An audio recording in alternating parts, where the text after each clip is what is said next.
Welcome to Health Oddity, the show that strips away the jargon and hype surrounding all things health and fitness to help you live a long, strong and energetic life. Lining up at the bar this week, here's Peter Lant, Paul Bassett and James St. Pierre.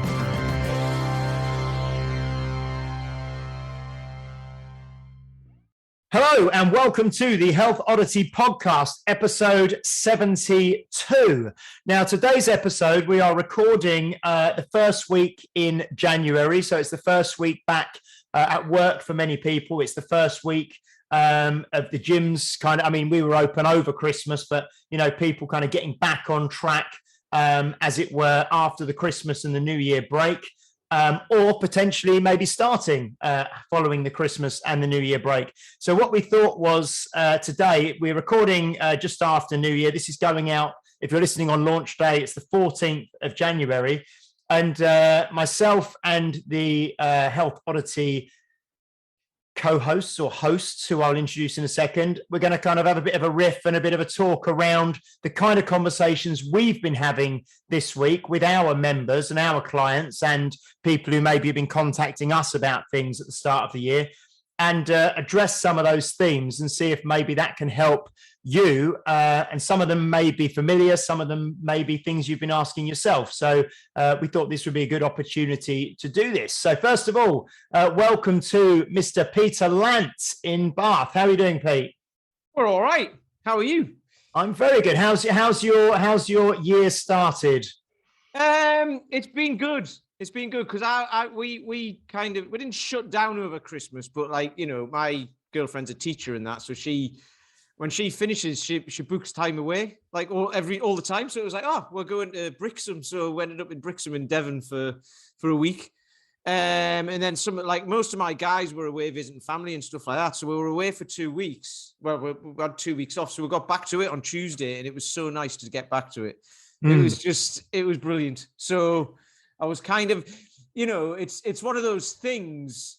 I used to have a job that I didn't like going to. Now I'm like, when I'm not there, I'm like, I want to be there. And I want to see what's going on and see how the guys are doing. So yeah, so it's been great. It's been a great week getting back into it.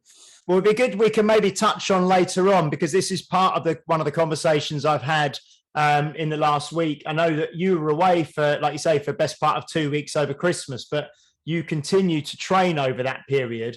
So we'll maybe touch upon that a bit later, and then how it's so much easier for you to sort of slot back into training, having at least kept things ticking over. And I know you took your kettlebell away with you, and I've seen you training, so that we can maybe touch on that as part of one of the themes today. But that is, absolutely.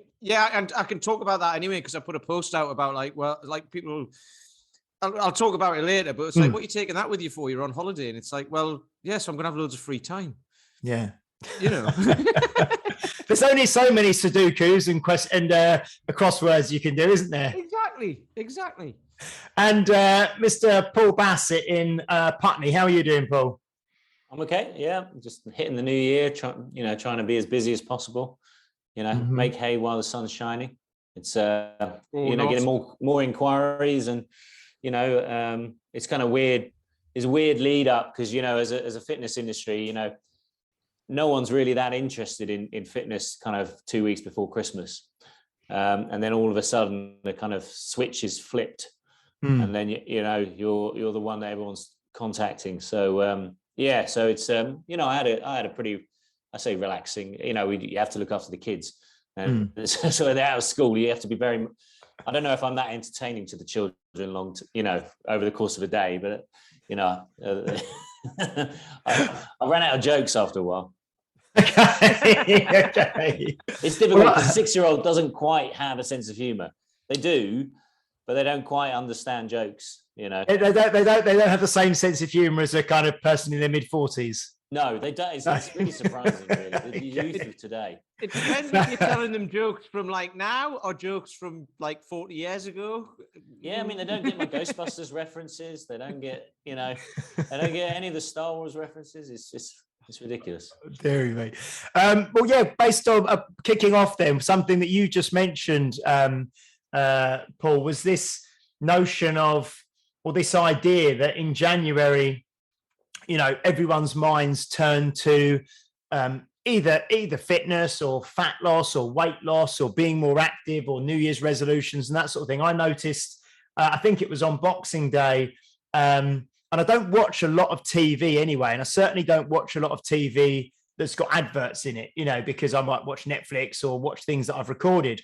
And I noticed, I think on Boxing Day, the number of adverts I was seeing for Peloton on the TV. I really noticed they were cranking up, and like David Lloyd's leisure centres were advertising for their special 3-month trial memberships and stuff like that. And straight away, and Slimming World and all these things are kind of, they know exactly, they've got their marketing primed to kind of hit on that Boxing Day when people are feeling probably slightly sluggish and slightly stuffed and hungover and a bit down on themselves. So they're kind of, the marketing hits straight away. Have you guys had many, I mean, we talked briefly before coming on air, but have you guys had many people reaching out to you since, in the last week or so? I mean, I have. I mean, it was. I would say like November, December was pretty slow. And I think some of that was just down to COVID and people being a bit kind of tentative about the decision making. Certainly with the Omicron, people weren't sure whether or not to commit to anything. So usually, actually, in the past, December's when I get a lot of signups. I think because you kind of come across people. I don't know if it's just the market I'm in or the kind of people that maybe I appeal to, and I'm sure it's the same with you guys, who are kind of forward-thinking people and who go like, I'd rather have a plan ready in January. So December is always typically pretty proactive for a lot of people. But yeah, marked difference. All of a sudden, the website just starts pinging people's inquiries, and and long may that continue. How about you, Pete? Because I know we mentioned briefly you're a bit different, aren't you? Because all the stuff that I know you do have an online element to what you do, but your face-to-face stuff is largely done outside, isn't it? And at this time of year, it's fairly cold where we are. So do you have people approaching you or contacting you at the moment? Not so much this year, and not usually in January, no, because everyone's approaching gyms, and like you say, gyms and indoor spaces and all of that stuff, and Slimming World and all of that stuff is shoved in everyone's face, isn't it? And obviously being a one-man, like a guy on his own, I haven't got the funds to be able to compete with that. So you're not going to go head to head with Peloton, are you? No. Okay. I also like their I keep seeing their adverts on like social media and that, and in the background it's got "Together we go far," and it's like, yeah, but you're going nowhere. That's the problem. Have you ever thought about taking a Peloton bike out into the park? No. That'll be quite a juxtaposition. No, so for me, it's more sort of springtime and summer is my my kind of time, which is great because there's lots of people outside. Like the park where I train, you see it. There's no one around. There's no one around at the minute. And then like once the weather gets nice, there's just people everywhere, and everyone looks happier and stuff like that as well. So it's just so for me, I just bide my time with that. I could try and do a massive push, but also the way I've set it up, I don't need a load of people. I just need the right people. And then when people come along, they stay, and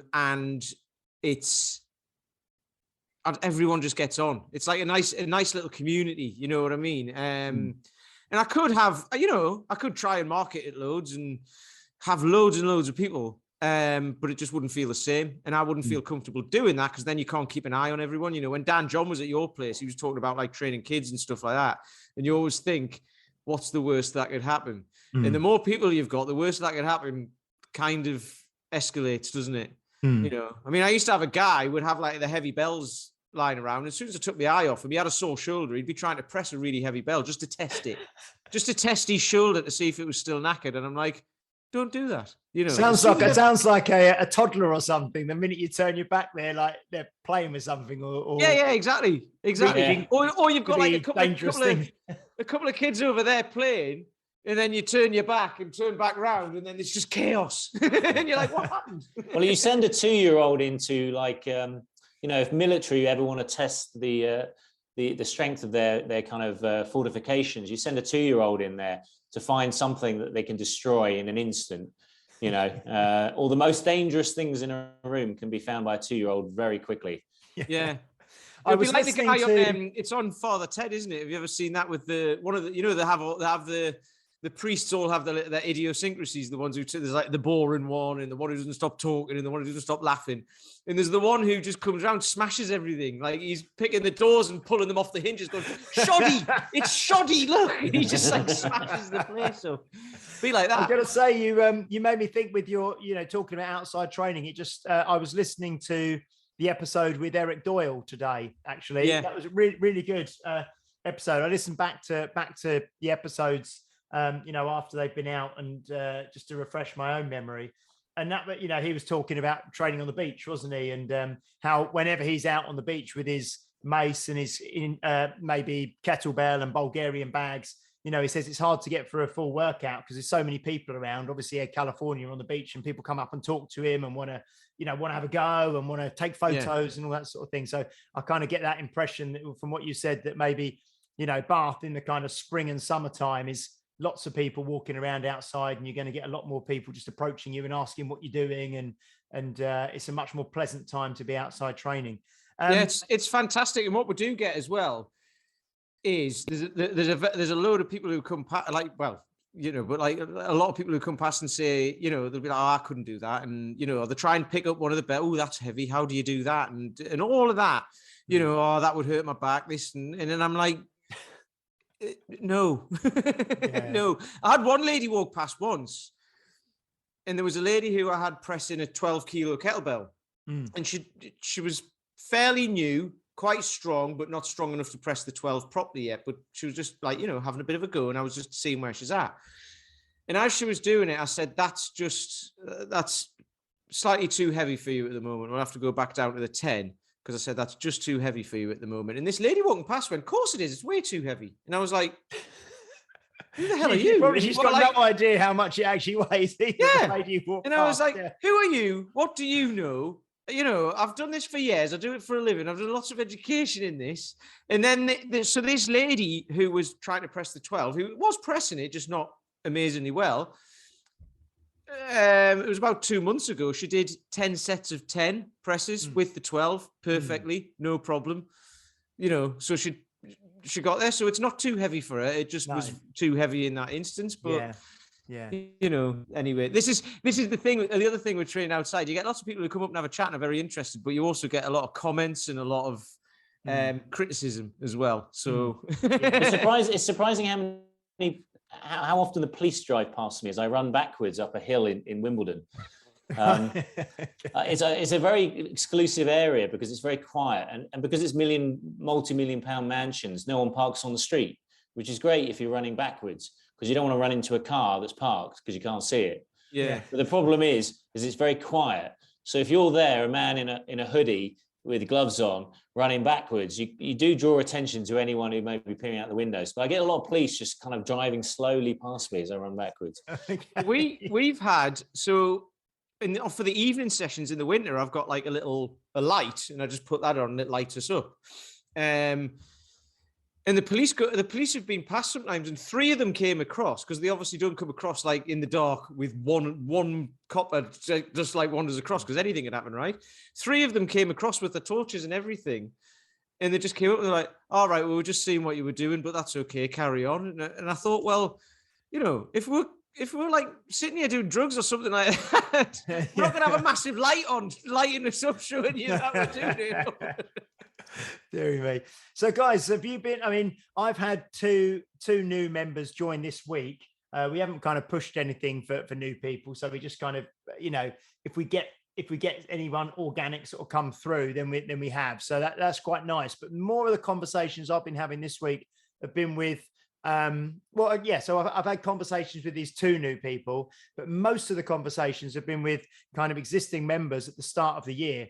And I think it's a time of the year where most people, not just to do with health and fitness, but it's a time to reflect and review and to kind of question the direction you're moving in, and to try and, you know, set some resolutions or goals, or to refocus and that sort of thing. So I've been having kind of inquisitive conversations with members who maybe want to address, you know, what they're going to focus on this year, or targets they may have for this year, or goals, or things that they may want to feel like they want to get on track. Maybe they feel they've been meandering a little bit, so they want something a bit more focused. Have you guys been having sort of any similar conversations with members or people that you work and train with at all? Certainly members, definitely. I mean, I do a big push, really. I mean, I sat down with one of my coaches, Marta, and we sit down every week and go through our list of clients. We go through our, what we call high risk clients, you know, people who've not booked in the previous week, who aren't booking in the next week. So, you know, we just want to check that they're fine. But I think it's quite easy, even when you're working with a trainer, to just get into a rhythm that's not necessarily in line with why they first approached. And I have loads of clients who are really consistent, but what's going to take them to that level that gets them a result is, that's why I have to start stimulating conversation. It's like, is that still important to you? You know, with January now, you because sometimes people are quiet and they won't tell you. They won't tell you what they're really feeling unless you reach out. And, you know, if you see people regularly, it's great. And that, with that familiarity, sometimes I want to try and steer clear of being complacent that that person is all right, because maybe they need a little bit of help. You know, so, but certainly a lot of people are trying to work. I mean, I think that some of the clients who've been with us a long time just have things sorted. They're just, nothing's really changed. It didn't change over Christmas. It didn't change over the summer or whatever. They're just doing the same thing. But then there are other people who really do, they haven't quite built the momentum. They may have joined 3 months ago, but they haven't built the momentum they want. And we have to refocus the mind in January. How about you, Pete? Have you ever known any? Yeah, I mean, most of the conversations that we have at like in my groups come out of the group, because everyone's similar age, similar kind of, I would say, like similar lifestyles, you know. So, and it's mainly stuff, just life stuff that gets in the way, you know. And then it's all, so we mainly start to talk about, like, you know, how people are busy, people have got kids to look after, people have got jobs, some people miss sessions because, you know, because something's come up, or they've got to go to London for a meeting or whatever. And I'm like, yeah, but it's the same for everybody.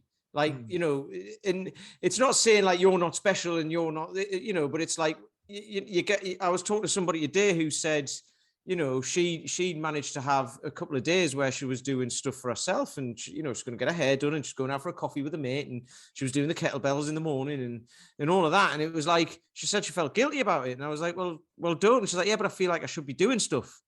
And I'm like, but you're getting things done that you'd usually put off, and because you're too busy, and because you've got the time, it's okay. And I was like, I feel like that, you know what I mean? So we end up having like conversation within groups, and then something will pop out and someone will say, oh, that happened to me as well. And then all of a sudden everyone can then kind of realize it's not just them. It happens, you know, everyone's very same, and everyone's got similar problems. They just get exacerbated in different ways, in different people's heads as well. You know what I mean? Because I was thinking about this the other day, because people end up, like Paul was saying, you get quiet clients who don't say anything, but then when you have a conversation with them, they might think they've had a conversation with you or the group of people. They've had this conversation when they haven't. All they've done is been going over it in their head, and they think they've actually had the conversation. And it's like, no one ever spoke about that. So let's talk about it, and let's, you know, let's address it. So, so yeah, I mean, that's the way we kind of work it in ours, because it's, like I say, it's all kind of a group thing and everyone gets on. And also the groups, the different times of groups have got different people in them who are very similar, but like, actually it's quite weird how the group demographic is different for the different time periods. So that's quite interesting as well. And I don't know if that's because of some people like getting up early, so they're all kind of similar, and some people like training mid-morning, so they're kind of similar, or it's because they're part of that group, so therefore they get shaped into that. You know what I mean? It's really weird, but it's quite an interesting demographic, I think. I remember watching the documentary, the Louis Simmons West Side Barbell documentary. Have either of you watched that on Netflix? Or I haven't, no. And it's really getting really interesting. It's real hardcore kind of powerlifting, obviously, at West Side Barbell. But there were the people that trained in the morning, and then there were the people that trained in the evening. And it was like they were almost like enemies, you know, like the morning crew and then the evening crew, and they didn't mix. And if, you know, it was sort of like they were very tribal, you know. I'm sure it's not like that with your guys, but I'm just... Well, no, but I get that with people who'll say, like, you know, I can't make the 9:30 session. And I'm like, oh, well, that's fine. You can do 7 o'clock in the morning. Oh, I'm not doing 7 o'clock. I'm not getting up at 7 o'clock in the morning. And it's like, okay, so you can miss it then, but I don't want to miss it. It's like, well, it's up to you. I had that conversation. I can't make it turn up, but you know, 7 o'clock in the morning's like, as far as I'm concerned, that's all right now. Well, I mean, that's mid-morning. That's mid-morning, 7 I was in my 20s, 7 o'clock in the morning was the middle of the night, but now it's okay. Well, the thing is, that's a conversation I have multiple times this week, because you see, and what it really highlights is the desire for change versus the action someone's prepared to take, and it really lays them bare. Because I had someone recently and they came in and they were like, you know, I'm really unhappy where I am, it's making me feel awful, blah blah blah blah blah. And you know, it did, you know, I could tell that. And it, you know, that person needed to get some stuff off their chest or whatever, but because of their timings, they couldn't do some of our classes in the evenings. So I said, well, why don't you just do the morning ones? Why don't you do 7 a.m.? I'm not a morning person. And you're like, well, if that's the only time you can do the program and it's going to make this massive change to you because it's exactly what you want, you know, that's something that needs to be addressed. That's something that you need to be called out on to a degree, because it's a limiting habit, and it's a great example of the old habits and their power. Because often most of the things that people say they can't do is when the old habit says, well, actually, hang on a minute, we've always done it this old way. This is the way that works for me. This is the way that we've always done it. Why are you trying to change it? This is uncomfortable. Makes, you know, I mean, I, like you, Peter, I used to think a mid-morning lecture at university was heresy. You know, I mean, I used to fall asleep at the desk at 12 p.m. because I was so tired. Because whereas now I'm doing classes at 6 a.m., you know, and that means getting up at, you know, at 4:20 to 5, you know, and I'm not a morning person. It's just that if I don't work, my business falls apart. The funny thing is with that, the first thing is you need to be careful when people say they're not a morning person and stuff like that. I've realized this in the last 18 months or 2 years, because I've read Matthew Walker's book, The Why We Sleep book. And there's a guy who I've got online who goes to bed at like 2 o'clock in the morning, you know, and he's tired when he gets up. And I'm like, well, go to bed earlier. And he just says he can't sleep. But there are people like that, because your circadian rhythm, when you're a kid, you know, well, you don't sleep when you're a baby, do you? But you know what I mean? Or some do, some don't. But when you're a kid, you want to stay you get up early. And then when you become a teenager, you want to stay in bed. And then when you get back towards your 20s, you start to get up slightly earlier again. But some people don't transition back, apparently, and they become the person who goes to bed at 2 o'clock in the morning, wants to get up at 10 o'clock. But because society says you start work at 8 o'clock in the morning or 9 o'clock or whatever it is, whatever time you start. So he was permanently tired because he couldn't sleep at night, but he had to get up to go to work in the morning. And I was trying to say to him, just go to bed earlier, and trying to change his habits and everything, and he just couldn't. I would say I was that person though, but you know, sometimes you've got to, it's like bashing iron, you know, eventually it gets tempered into the thing you want, you know, and it's, well, there is that you can change. Yeah, you can change it as well, but it takes a lot of time. So I suppose there is that building the habit, but it's quite hard to do, I think. It's the pain versus the outcome. I'm going to say it's either he couldn't or he wouldn't, isn't it? Yeah. You know? Well, it is exactly. I think the thing is that, like what Paul was just saying, it's this, people have this desire for change, but they also have this desire for comfort as well. And and that kind of idea of, so I've noticed in the last couple of Mondays have been bank holiday Mondays. So usually I do a spinning class every Monday at 6:30 in the morning. And usually I get about, I'd say an average of 8 to 10 people. I mean, it's a max of 14 anyway, but so 8 to 10 people at 6:30 on a Monday morning. And the last 2 Mondays, because they've been bank holidays, I've done it slightly later. I've done it at 8 a.m. and the classes have been full, So I think it's also relating to maybe people weren't working, so people would be more inclined to come in. But I think most people could, if they wanted to, come in and do a session at 6:30 in the morning. But it's uncomfortable for most people if you're not used to getting up at that time of the morning. If you're not, if you see that is early, like you say, you'd have to get up at 6, you'd have to leave home at 6:15, you'd have to be at the gym, you get your bike set up, ready to go at 6:30 is uncomfortable for people. But it's one of these ones, isn't it, that if a gun was put to your head and you had to do it, you'd find a way to do it, and if it was important enough to you, you'd be able to do it. This is the thing as well, because then you can develop. So say you've got the habit of, I'm not getting out of bed early, I'll get out of bed. So you'll be one of those people who sets your alarm, presses snooze again, and then bolts out of bed, jumps in the shower, like grabs a bit of toast, jumps in the car, you're off to work, you hit your desk like at 1 minute to whatever time you start, to 9 o'clock, right? Or you could get up when your alarm goes off and have a nice easy morning and all that. Because what can happen then is, throughout that day, you're then reacting to stuff because you haven't given yourself any time. So the way I think of it is, and this is the way I like to do it, and I used to take the piss out of my dad for this, because he used to get up early and get everything done that day, so he didn't have anything to do for the rest of the day, right? And I used to be like, what are you doing? Why do you, you've got the whole day to do stuff. The problem is you haven't, because you'll end up not doing the stuff and then trying to do it all at the end of the day or the end of the week. That's why everyone's so busy on a Friday afternoon, isn't it? So the way I like to think of it is, that's why I like to get up. I get my session done in the morning, and I try to get stuff done early in the day, because then if anything shows up, if anything else comes up, or if I'm tired or whatever, it's done.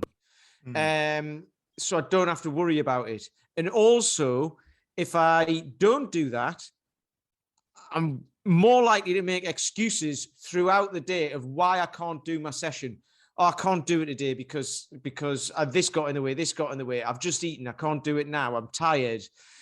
And I think that's what people struggle with. So they say, I want to do an evening session. Then you say, well, it's this time. Oh, I can't do it at that time. You can do it early in the morning. No, I can't, because then I know I'll have to get up and do it.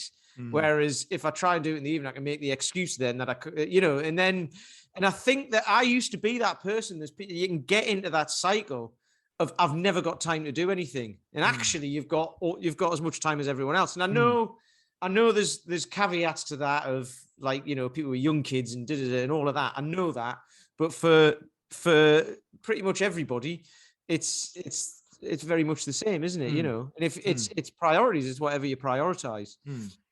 So we've been having some conversations around things this week with a couple of, I've been talking to, I'll give them a couple of, so Sue Bell, who's a member, Paul Field, who's regular, obviously Health Oddity listener, Wendy, who's a regular listener as well. And we've been talking about things like, if people have been feeling they're kind of training, probably along the line of what Paul mentioned earlier, people who are real long-term kind of habitual trainers now, and they've been with us for years and years and years. And you can almost get into a, not a rut, but you get into, who is it who said, I was on a conference call thing the other week with Dr. Paul Bedford. And he said, the problem with routine is it can become very routine, and you do want to create a routine, but if it becomes too routine, you just kind of do it naturally, which is what kind of many people would see as the gold standard of trying to create a habit that you just do naturally. But you also need these regular check-ins and regular kind of reviews and thinking about, like you said, why you're actually doing stuff. So one of them was talking about themes that they've got for the year. And one of the themes was strength, And then we kind of had the conversation, well, what does strength mean to you? Or what does strength look like to you? And we kind of got into this conversation. He said also leanness and being, I said, well, what's more important, the strength or the leanness? And you kind of get into these conversations, you try and draw things out from people in terms of having goals. But then I sometimes come back to we've had these conversations on the podcast a number of times. I come back to the point of, do you need a real tangible goal? And there's kind of obviously there's outcome goals that we can look at, specific things you're working towards. Then there's process goals. And then one of the things was we've spoke about recently, and it's more the conversation we had with Stina last week, was almost like a direction goal. You know, are you moving in the right direction? And is that enough? And are you moving towards who you want to be? And day by day, you're making decisions that you're either moving towards who you want to be, or you're moving further away from who you want to be. And one of the things that you said, I think it was, well, both of you have said it actually in this podcast, when you mentioned to someone getting up and training in the morning, oh no, I can't do that. You know, and one of the things I thought earlier was, it's really who you want to be, isn't it? Do you want to be the kind of person who just because it's relevant, because the conversation I've had this week, do you want to be the kind of person who wakes up on New Year's Day with a hangover? Or do you want to be the kind of person who wakes up on New Year's Day and, you know, gets up and exercises or trains and does something proactive and positive, and you feel good and healthy? And they're the kind of decisions you need to make, aren't they? You were going to say something. Didn't you have a queue outside your gym? Yeah. So They were waiting for you to open it up, weren't they? I know. So New Year's Day, we were due to be shut in terms of not officially opening, but I did the same on Boxing Day. So the only day I didn't go in was Christmas Day. But I don't officially kind of put in classes and things like that on Boxing Day and New Year's Day, because I might not feel like going in and doing them. And I don't want to almost tie myself. You might have a massive hangover. Is that what you're trying to do? massive Yeah, I was about to say, yeah. No, but you know, I don't really want to tie myself to it, because something family wise might come up or something. And then you kind of, you know, you're kind of making a rod for your own back. But on the day, so on Christmas Day evening, I kind of posted and said, look, I'm going to go in and train in the morning, 8 till 10. I'm going to open up at 8 and I'm going to lock up at 10, because I don't want it to kind of take over my whole day with the family. But if anyone wants to come in and train, come in and join me, you know. And when we got people doing it, and I did the same on New Year's. I kind of messaged on New Year's Eve afternoon. I said, look, I'm going to unlock at 8, lock up at 10 if you want to come in and train. And I turned up at the gym at 8 o'clock, and I had, like you saw, I had a queue of people waiting outside, which was great. And they were all, it was like Alex, Lauren, Emma, Matt turned up as well. But they were kind of all people who'd done the SFG recently, and were kind of committed to training, and it was lovely. So they turned up. Guillaume let you down, didn't he? Guillaume let me down. Yeah. But they all kind of turned up, and then we trained, and we had a mulled wine afterwards, and we all went home at kind of 10 o'clock and had the rest of the day together, which was lovely. So yeah, that was a good little piece for the kind of the community. So I mean, in terms of if people come to you guys and would have a conversation along the lines of, you know, I don't know where I'm heading, or I don't know where I want to head this year. We've had this conversation a lot, but have you kind of pointed people in directions, or do you try and draw out goals from them, or do you try and just have a bit of a coaching conversation and see what you can uncover?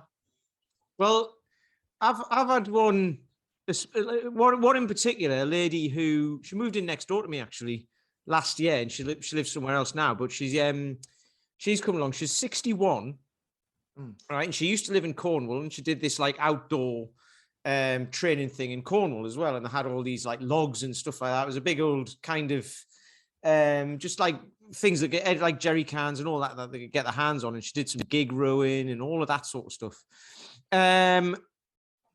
And she's permanently going on, like, so she's not in the shape that she was when she was doing that, and she's permanently going on about, like, that's what I used to do. I used to do all that, and I'm like, right, that's great, but what can you do now? So she wants to be able to go, like, walk up Penny Fan, basically. But you know, she says, I've got sore knees, and I've got this, and I'm tired, and my feet are tight and sore, and blah blah blah, and all that. So I've got to do bits of mobility, and I'm like, right, do 10 kettlebell swings, right? We'll do 5 sets of 10 kettlebell swings, just as like a bit of a warm up, but also, you know, it'll get you moving and it'll get you started basically. And the funny thing is, she pretty much, not necessarily much, she's the type of person, she doesn't moan about it, but she always has something to say about everything you do. So she's like, well, kettlebell swings, blimey, they're boring. I've done them already. Can we do something else? And I'm like, no, but you know what I mean? It's like, can we make it more interesting? Because there's in this other place, she used to do like a bit of this and a bit of that and a bit of that and a bit of this and a bit of that. And it's like, right, that's brilliant. In April, you're walking up Penny Fan, right? And I was kind of like, cardio-wise, you'll be able to do it. So I've got to walk it up. There's hills all over Bath, as you know. So I'm like, right, like most days, just go for a walk up a hill. Walk up a hill. And I told her one in particular, which is right near our house. I'm like, walk up that and back down it again. And do that as often as you can outside of what we're doing. She goes everywhere on a bike. So that's cool. So I'm like, right. So I was like, your cardio is sorted. You don't need to do anything with that. Like, you'll be able to get to the top of Penny Fan with that cardio. Problem is, your knees will not be happy about it. Your legs will get tired and all of this stuff. So I'm like, right, so squats, we need to do some squats and like, you know, walking lunges, that sort of thing. She's like, oh, I hate those. And I'm like, you're going to hate them even more when you're trying to walk up Penny Fan. You know, so I forgot what the question was, but it was about if you were helping people set very specific goals, because we spoke about outcome goals. Yeah. So the problem, so what I usually do is every session I'm saying to her, because she's like, well, you know, I don't need to be, we were doing kettlebell swings and she's like going, I don't need, my arms are fine. And I'm like, it's your hips that you're using. So, and I've said that before, but it just, sometimes it goes in, sometimes it doesn't. So I've started like every session we're doing, I'm like, right, with the goal of getting up to Penny Fan, here's why we're going to do this. This is going to get your engine going. This is going to get your hips going. This is going to make your legs stronger. This will help your knees so they don't hurt when you're walking up, and especially when you're coming back down. And it's just trying to you're kind of tying the training, you're tying the techniques that you're using for training to the longer term goal that she's got, aren't you? To kind of make the training relevant to the longer term goal and help her understand that. Absolutely, because I think that's when people get you can get a kind of you can feel disjointed, because someone might come and say, I want to lose weight, and then you get them doing strength work, and they're like, well, no, I want to do loads of cardio and this and that, and I want to burn calories. And it's like, well, yeah, but this will help as well. It's like, you know, like like someone might have an aesthetic goal, say, you know, but it doesn't necessarily mean you're going to do the thing that they think they need to do, because they've been doing that for years as well, and they've come to you to say, how do I do it? So you show them how to do it, and then they might say, well, actually, that's not going to help you, so I'm going to go to someone else. And it's like, well, no. So I mean, I just keep trying to instill it in every time, and then at least the person knows where they're going towards, where they're heading towards, and they know that you've got it in mind as well. You've got their goal in mind. Because I mean, that must happen with you, Paul, with the Amazing 12. Because I mean, that's like a very it's like an intense thing, isn't it? So the person's got to really want to be involved. Most people come in with a goal to be, you know, when you sit down, they may have specific goals about weight loss or specific goals about being stronger or fitter or whatever, or exercising without injury. And kind of one of the reasons they're coming to me is because they don't really know what that means practically. So they say, okay, you know, I need to get healthy, Paul. How do I do it? And so that is the goal. And then what I try and establish is there are things that are preventing them from achieving that goal, because, you know, my suggestions will be based around how we navigate those things, because some of those things will be negated by doing one of our programs. But you know, if someone travels a lot, or if someone has injuries or whatever, that typically stop them from achieving their goals, and those things need to be brought in. But the kind of part of what I do is initially is create very highly structured programs to start with, that people can just, it's a bit like getting on a train. You know, if you get on a train, you expect to go to your destination. Then the question then becomes what Peter just mentioned, is like, okay, so what's the mindset of the individual? Because we can all sit down and say what we want, but it's very difficult to actually act on that. And the Amazing 12 is the kind of at the top of that rung of transformation programs, in the sense that, yes, I want a six pack. I want to be as strong as possible. I want that result. Okay, this is what it's going to take. And so with that, particularly with that program, I have to be very, very specific in the way I talk to people and saying, okay, are you capable and do you understand the level of commitment you'll need to bring to achieve this goal? Because this goal is a certainty if you follow the system. And the system, I talk about it a bit like having a baby. One day you can go out and do what the hell you want. You can go, you can get up whatever time of day, and then the next day you have a baby and everything changes. And it's the same when you're having a really highly structured transformation program. Is the reason it gets very high level of result is because it does things very differently from what you've done in the past. Whereas my other programs are like, okay, so you're a busy person, you don't have much time, you want to eat better. Well, okay, I'm going to make it really easy for you to succeed. Let's try and get some momentum up, and let's just keep you moving forwards. Most people just need some momentum. They don't need motivation, because, you know, they're sitting in front of me, so they're obviously motivated enough to do something. They just need some momentum to actually demonstrate that results can happen by just making some small changes. And I suppose I just drill and I just try and remove things so that it, you know, the A12 is different. You do add a lot. You add a lot of training. You add a lot of nutritional support. You add a lot of accountability. But that is not what most people need. It's not to say that they couldn't benefit from it, but it's not what most people come to me to do. They say, I'm busy enough. I've got so much stuff. Just make it easy for me, you know? So that kind of answers their goals by just saying, okay, you know, and then I just have to keep them accountable to it to make sure that they can implement it. But I make it quite easy to do a minimum commitment, so that if they do implement it really easily, then we can have a conversation about, well, okay, what's the next jump up? You've got these basics down. You're doing those really well. Is that fine? And they might just say, yeah. Or they might say, I just need a little bit of help here and there, or I want to jump up another level. Because I'd imagine, oh, sorry, go on, Pete. No, you carry on. Oh, I was just going to say, I'd imagine that for people, if you've got the total novice, the person who at the moment is fairly sedentary and, you know, has a really bad lifestyle practices, for them to jump to they may think that they'd be capable of jumping into something like the Amazing 12. But for the majority of people, probably coming in through one of the slightly softer, more forgiving programs initially, and then using that as a gateway to a more structured and rigorous program. Is that how it tends to work with your guys? Or I mean, ironically, from absolutely, you know, in really terrible, you know, shape, doing no exercise at all, and take them into the Amazing 12, and some of them see it through and work well? Yeah, ironically, you know, a lot of the people who apply for that have very, very little experience in any way. And perhaps why the program works for them is because it just sweeps them up. And then because we're very engaged, there's a lot of, you know, it takes out a lot of the freedom. And it's often those people, if there's too much kind of wriggle room, that's where the, you know, we do have people who do the program at 70% of its potential kind of application. You know, they say they're doing the diet and they're not really, but they all do change. You know, they just don't get the most out of that program because they didn't do it to the highest level. But you know, yeah, obviously if someone comes in very athletic and does that program, they're just going to, you know, they're going to get that really, really high level of result. The result will be proportional to that start position. But yeah, I had one lady, she came in, she spent the first probably 10 weeks just complaining about how heavy the weights were.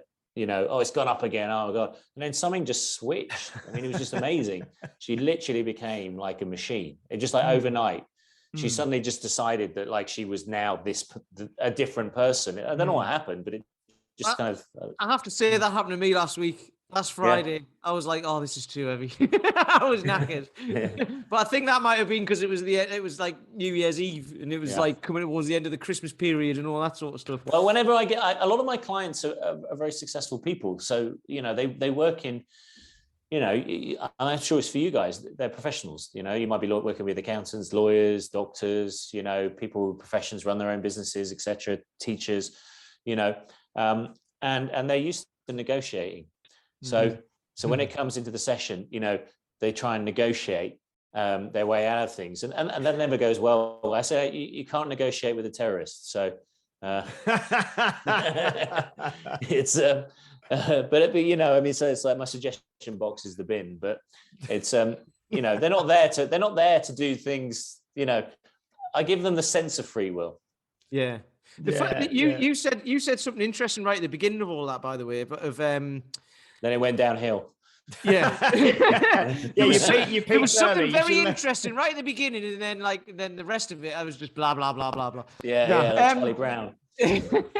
No, you said at the beginning, like you try to identify what the person's biggest obstacle is, which is massive. And there was a thing I heard the other day, a quote I heard. I don't know, I can't remember where I heard it, but it stuck in my mind, and it was the war you're best prepared for is the last one. You know, anything that you've already done, you're quite prepared to deal with that. But like the stuff that you're trying to achieve, the goals that you've got, you know, you don't know what the process is because you haven't done it yet, which is why you hire a coach or like, you know, whatever, somebody who knows what they're talking about. But I think that's brilliant because that, in my head, that explained why people are cyclical. And why people lose the same 10 pounds that they put back on again. You lose it so many times because they'll do it. And Stina was talking about this last week as well, about like having a specific time frame rather than just doing stuff with, like she said, she wants to take her socks off or put them on in a headstand when she's 84. That's a long-term goal. So she's just got to keep going. So the kind of, you know, lose some weight, lose a stone. You lose it or you get close to it, because when people want to lose a specific amount, they might say, I want to lose a stone. They lose 10 pounds and then they go, oh, well, I'm near enough so I can kind of take my foot off the gas a bit. And then it goes the other way. So they've done that. But then the next time they're like, right, well, I'm going to do it again next year. I'll do, like, you get a year down the line, I'm going to do it again because I have to, because like I'm back to where I was. And they follow the same process, and then follow the same process. So you're trying to beat the thing that you haven't done yet with the same process that you didn't beat it with. It's the Einstein thing as well, isn't it? Of doing the same thing over and over again and expecting a different result. So that's why I like it. You say, and I've done this with my guys as well. You know, it's like, what's your biggest obstacle? What's the thing that stops you every single time? And the strategy is to get over that. Then the training is like the easy bit, because you will do it, because the obstacle is the thing that's stopping you from doing it. So yeah, I really like that. I had a conversation with someone earlier in the week who's a person I've known for quite a long time, who is one of these people who will constantly, you know, lose a certain amount of weight and then it will go back on. They'll lose it and it will go back on. And we had a conversation and they said to me, oh, well, my heaviest weigh-in of the year is always the day after New Year's Day. You know, it's always my heaviest weigh-in of the year, you know, and they've got this in their head, you know, and it's because they've not really ever addressed they're constantly fighting this battle with their weight, you know, and that's the focus. But they have a lifestyle that is not conducive to living more healthily, you know. So we had to have this conversation, and I kind of said, well, what's going to be different this year, you know? Because if you get to this day next year, and you're the same weight as you are now, and you know, and say it's a ballpark figure, kind of 19 stone, and he might go down to sort of 17 at some stage in the year, maybe even 16 and a half.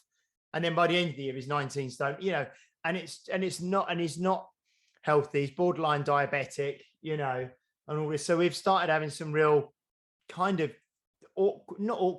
difficult conversations, you know, around things and why things are going to be different. And I think you might have mentioned something just now, Pete, is that it's what kind of person. So I started having this conversation with him, which we've had many times. You know, what does it look like in 2 decades time? You know, so he's in his mid to late 40s now.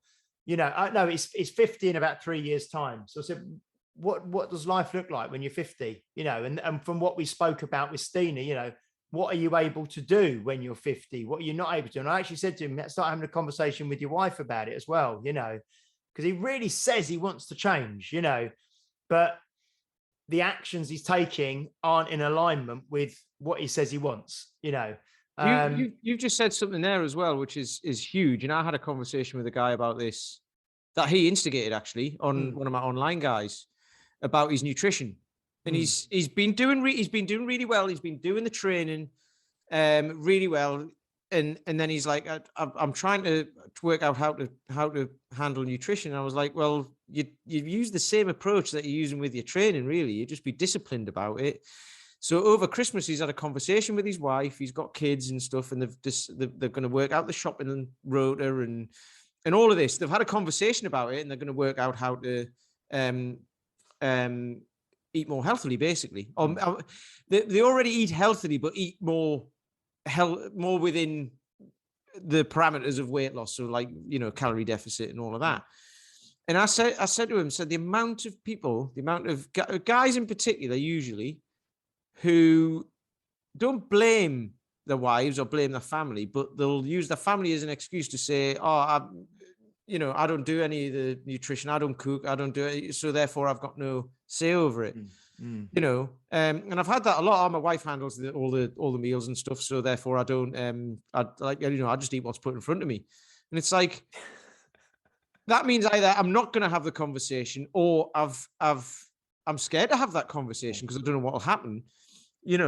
And he was brilliant. He just come back and he said, if you can't speak to your partner about it, you're screwed. Not just in trying to lose weight and everything, but in your life, in your relationship and everything. I mean, like, you should be able to address things like that, because if you're unhappy about something, I mean, like, okay, if you're unhappy because like something's up with a house or something like that, then that can cause problems, right? And you need to be a bit thick. But if it's about you, you need to be able to talk about it, don't you? You can't absolve yourself of responsibility for what you put in your mouth. Do you know what I mean?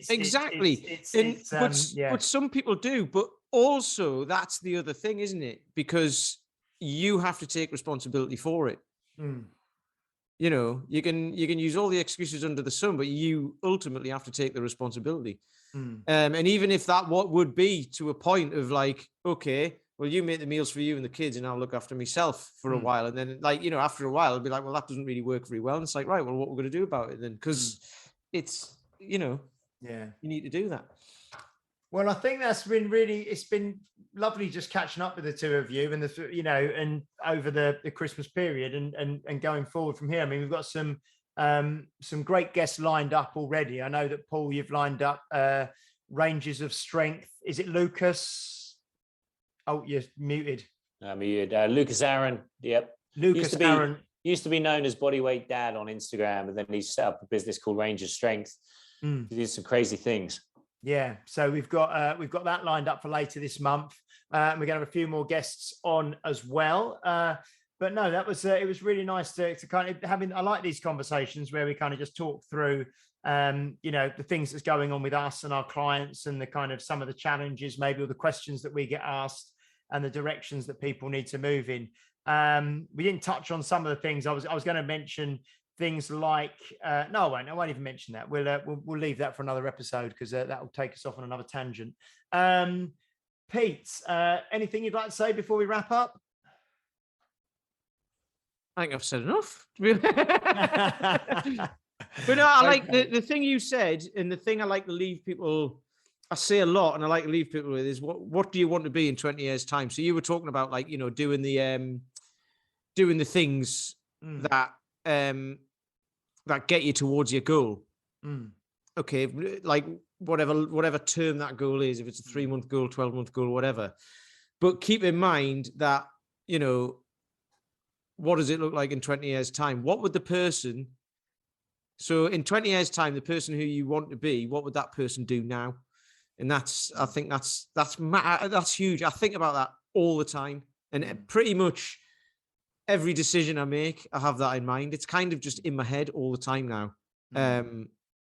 It's one of those things. And if it is in my head all the time, it makes me not necessarily make the right decisions all the time, but like, it makes me think about it and know when I've done something and I've willfully gone and done it against that. And then it makes me think, will I do that next time? So yeah, no, it's a good filter, isn't it? It's a good kind of lens to view things through, I think, which is really important. Mr. Paul Bassett, anything before we leave?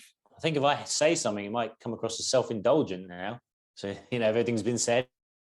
No. What was I going to say? Yeah, no, I was just thinking. I think it's easy. There's always part of me.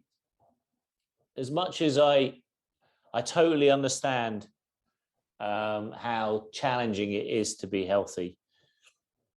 I think I've realised even more now, and it's probably through facing my own foibles, particularly in things that I do, whether it's running my business, the way that I focus on certain areas of my life.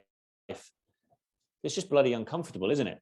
And you just got to face up to how challenging it is, and it's not always something you want to do. And it's, I go up and down in my, how I perceive things and events, and if you don't face up to them, if you aren't willing to be uncomfortable, then you're probably going to struggle to really see long-term change. And that's not to say that it's going to be arduous, but it's not going to be easy at all. It just won't be. And I think that anything worthwhile is tough, and it's trying to get that over to people without being unkind, because sometimes the conversation needs to be quite frank. It's like, you've got to kind of really act here. If you want it, you've got to do it, I think the thing is that I do understand why people don't get me wrong. But then there's part of me that says, just do it. Get out your own way and do it. And that is hard. It's a hard thing to face up to. And I can say that because I go through those struggles myself, but I do realize that if I am not doing something, it is because I have chosen not to do it. And that is a hard thing to admit. I think there's the thing that some people who maybe, don't exercise at all, don't look after themselves, don't worry about what they eat, see people like maybe us and other people talking about living a healthy, active life. And they kind of think that it's just easy for people who do it. They think, well, that's not me. That's not the way I'm built, or, I'm not that kind of person. But like you've just expressed, and like I can vouch as well, I think pretty much every day that I've got to do some kind of training, my mind is trying to talk myself out of it, or trying to talk myself to pushing it back later in the day, or I'll do that this evening. Actually, let's go home, have a rest, have some lunch, come back. I'll feel better this evening. And then, like Pete said earlier, it'll get to the evening and I'll find another excuse not to do it in the evening. So you really just have to, I was listening to something the other day where it's almost like, just start setting up.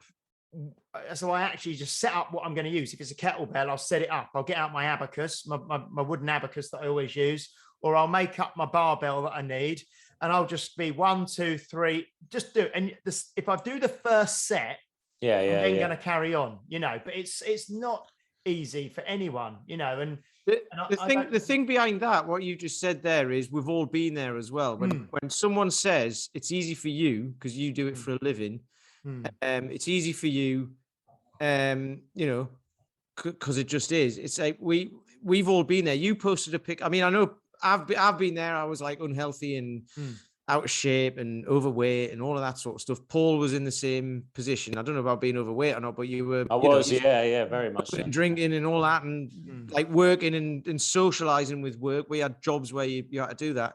And James posted a picture. That picture you posted of you, I don't know how old you were in that picture. Yeah, mid-20s probably. Yeah, but you were a big lad, weren't you? So we've all had to deal with that. So it's not easy, but we've just made it a habit. I think it starts with a decision, doesn't it? And this is something one of the things I had written down, that I've had this conversation a few times this week, is the quality of your life is determined by what you say yes to and what you say no to, and then it's kind of determining what makes you say yes to certain things and no to other things. But it's that easy, it's not that easy. It's that simple, It's simple, yeah. It's what you say yes to and what you say no to.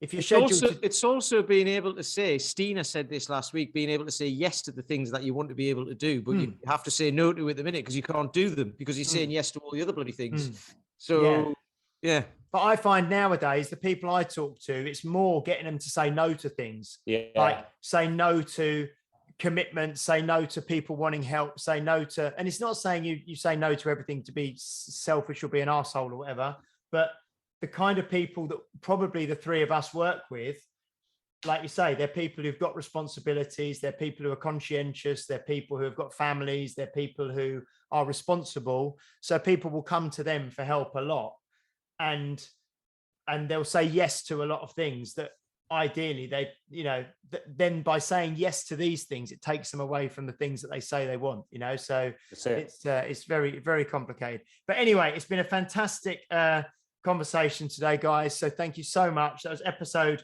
72. Please do like, share, subscribe, follow. Thanks. Paul Phil popped a lovely message in the group, I think at the turn of New Year, saying how he really was thankful for us for the podcast for last year. And we're thankful for all of you guys for listening every week, including someone, I can't remember who it was. I don't know if you know the guy. Someone put on there, it might have been a guy, it might have been a woman, but someone said, "Oh, I really like the podcast. I find it really funny." And then I said, I don't know who that, I didn't see that. It's not intentionally humorous, but thank you. I think. Yeah, it's three men bump. It's like, what's it called? Not One Foot in the Grave, the one where they used to go down the hill in a bathtub. Oh, no. Oh, Last of the Summer Wine or something like that. Last of Summer Wine, yeah. No, you see, the Last of the Summer Wine was the same episode every week. It was, yeah. This isn't. but no, it's and Paul, I think Paul said he said it's like listening to three people in the pub having a chat, which is quite a nice Do that one day. Yeah. Are you drinking? I'll have a drink. Yeah, I do have a drink. Yeah, not drinking right now, but no. No, cool. Well, mate, I'll tell you what. When you come down for David Keown in March, we'll have to sort something out where we can have a drink afterwards. Or I was going to come down the night before. Yeah, come down the night before and stay in a hotel or something, and we can meet up. That'd be great. That'd be really good. Yeah, we can get hammered and then tell David we can't turn up at that time in the morning because it's too early. We'll have to do it at 12 o'clock. I'll complain all the way through about and then whinge about it. So final, before I go, I hadn't planned to mention it, but yeah, David Keown, March the 13th, I think, is a Sunday. He's going to be at Unique Results doing his one-day kettlebell sport and kettle yoga seminar.